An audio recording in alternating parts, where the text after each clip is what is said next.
নমস্কার বন্ধুরা, কাকলি রান্নাঘরের পক্ষ থেকে আপনাদের সকলকে জানাই আন্তরিক অভিনন্দন, ভালোবাসা, শুভেচ্ছা। আজকে আরও একটি নতুন রেসিপির সাথে চলে আসলাম। বন্ধুরা, এই গরমে কিন্তু আমরা বাচ্চা থেকে বড় সকলেই আইসক্রিম খেতে পছন্দ করি। আর সেই আইসক্রিমটা যদি হয় ঘরে তৈরি, তাহলে তো কোনো কথা নেই। তাহলে চলুন, খুব সহজেই মাত্র 3টি উপকরণ দিয়ে আপনারা এই ম্যাঙ্গো আইসক্রিমটা তৈরি করে নিতে পারেন। আর এই আইসক্রিমটা একবার তৈরি করে আপনারা 15 থেকে 16 দিন পর্যন্ত সংরক্ষণ করে খেতে পারবেন। এটা কিন্তু স্বাদ হয় বাজারে কেনা আইসক্রিমের থেকেও দ্বিগুণ। তাহলে চলুন কিভাবে তৈরি করব সেটাই সবার প্রথমে দেখে নিই। আমি এখানে দেখুন নিয়ে নিয়েছি বড় সাইজের দুটো আমকে আমি সবার প্রথমে কেটে নেব।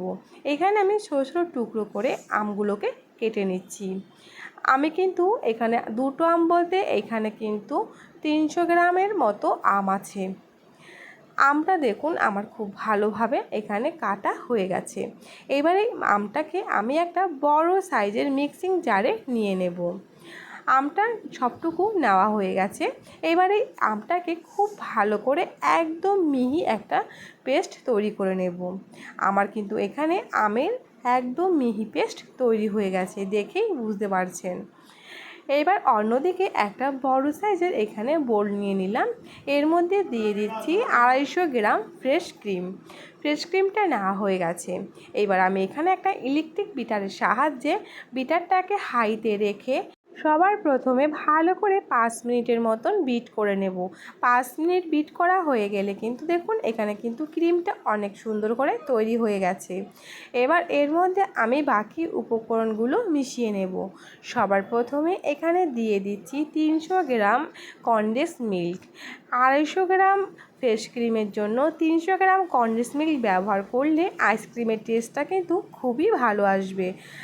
এবার আমি দিয়ে দেব যে আম দুটো পেস্ট করে রেখেছিলাম, সেই আমের পেস্ট করা মিশ্রণটা পুরোটাই দিয়ে দিলাম।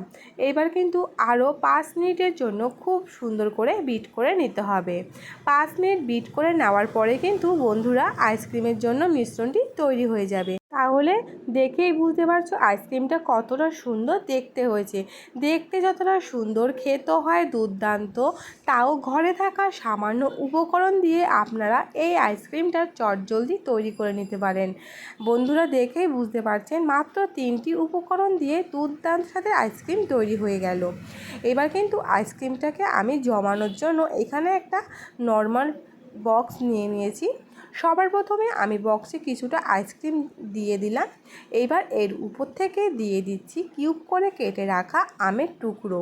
এখানে কিন্তু আমি আরও একটা আম কেটে ছোটো ছোটো টুকরো করে নিয়েছি। কিছুটা আমের টুকরো দেওয়ার পরে আবারও কিছুটা আমি এখানে দিয়ে দিচ্ছি। আইসক্রিমের মিশ্রণটা দিয়ে আমি উপর থেকে আবারও বাকি যে আমের টুকরোগুলো রয়েছে সেগুলো দিয়ে দেব। দিয়ে উপর থেকে একইভাবে বাকি যে আইসক্রিমের মিশ্রণটা রয়েছে সবটা একেবারে ঢেলে দেব। এবার কিন্তু দেখুন একদম সুন্দরভাবে তৈরি হয়ে গেল। এবার দিয়ে দেব উপর থেকে 2 থেকে 3 চামচ যে আমের পেস্টটা তৈরি করে রেখেছিলাম, সেই আমের পেস্টটাকে দিয়ে একটা কাঠির সাহায্যে এইভাবে ঝিকঝাক করে দেব। তাহলে কিন্তু দেখেও বোঝার উপায় নেই এইটা আপনারা বাড়িতে তৈরি করেছেন নাকি কিনে নিয়ে এসেছেন। কি দেখতে মনে হয়েছে তো একদম দোকানের মতন আইসক্রিম। এখন দেখতে যেরকম দোকানের মতন হয়েছে, খেতেও হয়েছে কিন্তু অসাধারণ। এবার এই আইসক্রিমটাকে 8 ঘন্টার জন্য আমি ডিপ ফ্রিজে রেখে দেব। 8 ঘন্টা পর আমি আপনাদেরকে দেখিয়ে দিচ্ছি আইসক্রিমটা কেমন হয়েছে। 8 ঘন্টা পর দেখুন আইসক্রিমটা কিন্তু একদম সুন্দরভাবে জমে গেছে। দেখেই বুঝতে পারছেন কতটা লোভনীয় হয়েছে। এবার কিন্তু আমি কেটেও দেখিয়ে দিচ্ছি যে এর ভেতরে কতটা ক্রিমি ভাব এসেছে। আমি দেখুন কেটেও দেখাই, দেখেই বুঝতে পারছেন কাটার সময় যে আইসক্রিমটা কতটা সুন্দরভাবে জমাট বেঁধেছে আর কতটা সুন্দর ক্রিমি ভাব এসেছে। এটা যখন খাওয়া হবে তখন কিন্তু আমের কিউবগুলো মুখে পড়বে, খেতে লাগবে অসাধারণ।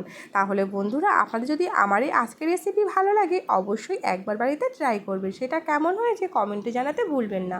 ভালো লাগলে লাইক শেয়ারের অনুরোধ রইল। আর এইরকম নিত্য নতুন সহজ ধরনের রেসিপি পেতে যে সকল নতুন বন্ধুরা এখনও চ্যানেলটিকে সাবস্ক্রাইব করেননি তাদের কাছে অনুরোধ চ্যানেলটিকে সাবস্ক্রাইব করে পাশে থাকার। তাহলে আজকে এখানে বিদায় নিচ্ছি।